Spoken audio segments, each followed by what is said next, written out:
Joining us right now is Brockton Mayor Robert Sullivan. Mr. Mayor, good afternoon. Thank you so much for joining us. Dan, thank you again for having me on this week. I truly enjoy it. First off, I'm going to start off with something I have been asking you about, even though cold and flu season probably going to be winding down soon. What are the numbers right now in the city? Yeah, the numbers are actually much more manageable.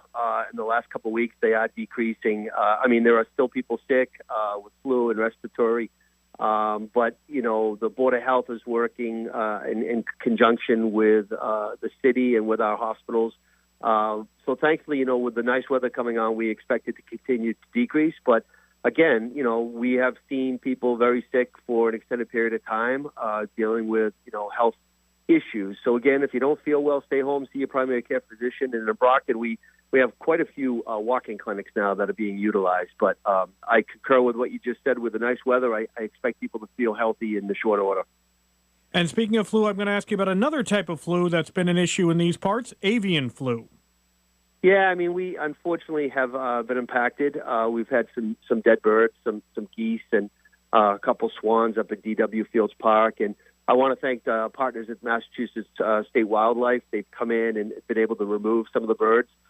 Maybe not as quick as some people, would like, but unfortunately the ponds were frozen and the water sources were frozen. So we are working with our local animal control. And if anybody sees a deceased bird on public property or private property, just let us know, and we'll send out the dedicated staff and remove the carcass. Now, something else I wanted to talk to you about that's been ongoing is the Brockton Fairgrounds. It looks like there could be some development there. Yeah, I want to thank the city council. We have 11 members. I served 14 years on the city council, and the ordinance committee came up with an overlay district for that part of the city, which again is on the west side, and it abuts Route 123, which is Belmont Street in Brockton. A lot of people call that the new Main Street. So they have agreed to allow up to 1,700 housing units there, and it's a large parcel, which is going to be really utilized in a manner that's going to provide housing and some other amenities and some green space. And so, again, I'm excited to see, as someone that grew up within walking distance to the fairgrounds, I'm excited to see what the future beholds. But City Council did approve it, and, I'm excited, again, to see it's going to create job opportunities, it's going to create housing opportunities, but it's also going to bring in taxes to the city of Brockton, which is a win-win. And we also saw a reopening of the senior center. Yeah, I was really excited to be there, Dan. So when the ARPA money, the American Rescue Federal money, came to Brockton, I made a concerted effort with the city CFO, Dr. Troy Clarkson, not to spend it to balance budgets or to hire people, but to do legacy projects. And so we did the War Memorial, we're doing City Hall, but the Council on Aging Senior Center is phenomenal. We did a 5,000 square foot addition. It was the total cost of $7.7 million without losing any type of parking in the parking lot. It's a fitting location for our seniors, and I'm really excited. We used $1 million from the state earmark, another 6.7 from the federal ARPA money, and did the grand ribbon cutting this week. And I'm excited to be able to showcase it. It is amazing, the opportunities. We have a full commercial kitchen there. We have a full room for audiovisual, a computer lab, a library. It's really a beautiful, beautiful building, and it's a fitting tribute to dedicated seniors in the city of Champion. We also saw the Brockton VA opening up a pain clinic. Yeah, and I want to thank the VA. Again, we're very lucky to have the VA hospital in Brockton on 123 on Belmont Street. They are working tirelessly to help our veterans. They work in conjunction with the city, with our veterans office and our agent for veteran services, Kelly Young. And it's a pain clinic, and it's, the federal funds are coming in, and, we wouldn't be the city or the county or the Commonwealth or the country without the dedication and sacrifice of our veterans. So I want to thank Dr. Yin up there and all the folks up there that are working tirelessly to help our vets.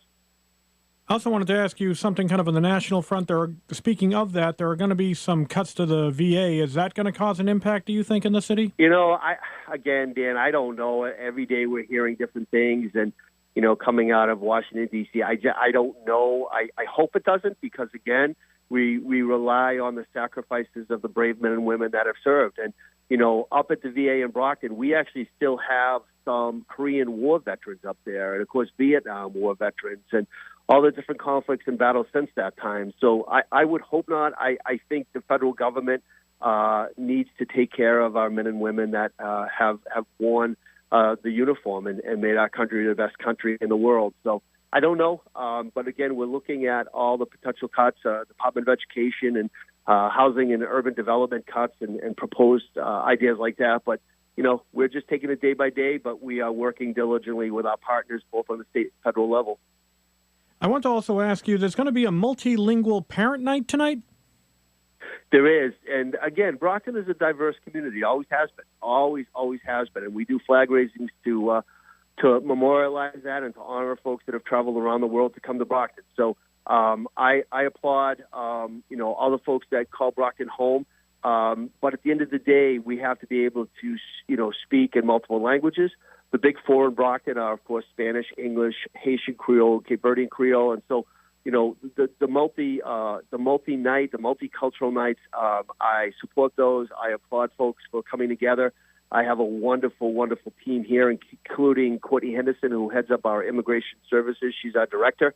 And so, again, Brockton has always historically been made up of people, including my own grandparents coming from Ireland to travel around the world to come to Brockton for a better life for them and their immediate family. And so we will continue to showcase and support those that call Brockton the City of Champions. You also hosted the Brockton Women's Commission. That was phenomenal. We have a Women's Commission dedicated volunteer board that I appoint that gets confirmed by the City Council. We had an event here at City Hall outside of the mayor's office the other day, 2 days ago, to kick off Women's History Month. And, I just want to thank all the dedicated women in the city of Brockton and beyond that, have made an indelible mark on our community and on our country. And, I am so fortunate to have a supportive wife again, my wife Maria, and my mom and my mother-in-law are still around. But Women's Commission have been really wonderful partners. And I was so proud to host them and to kick off the month and to be able to work together for the betterment of everybody in the city of Brockton. Now, there's also some kudos that are needed for the gymnastics co-op team. The co-op team is consisting of Brockton High School, Cardinal Spellman High School here in the city of Brockton, the Parochial Catholic School, and also Stoughton High School. They have prevailed. They're going on to Milford, Connecticut this weekend for the New England Championship in gymnastics. And so I want to, first of all, congratulate them for their efforts. I wish them all the best. And, I have a really strong suspicion they're going to do exceptionally well down in Connecticut. And I'm hopeful that they bring home the championship. But at the end of the day, they're champions anyhow. They work every day to hone the craft of gymnastics and that athletic endeavor. And they have been rewarded by going down to the champions. So I wish them well. And also on Monday, the Active Minds exhibit is coming to Massasoit. It is. And again, I want to thank President Bill Mitchell of Massasoit. I will be there. And again, Massasoit is a gym, not just in the city of Brockton. It's located here, but it's a regional community college and provides unbelievable education. So I want to thank the students and staff at Massasoit for doing what they do each and every day. And then just one other thing, the next day is Tuesday, and that is our annual Strand Memorial Fire. We will have a remembrance. It's the 84th annual. As you know, Dan, the Strand Theater was the worst loss of life in 1941. 13 brave firefighters perished. And before 9/11, it was the greatest loss, singular loss of firefighters in the entire country. So we will never forget the brave 13. It's at 10 o'clock next Tuesday, the 10th of March. And again, I encourage everybody to please come to City Hall and remember those brave 13. All righty, Mr. Mayor, we're going to have to leave it there, but thank you so much for speaking with us. We always appreciate it. Thank you, Dan. Have a good day.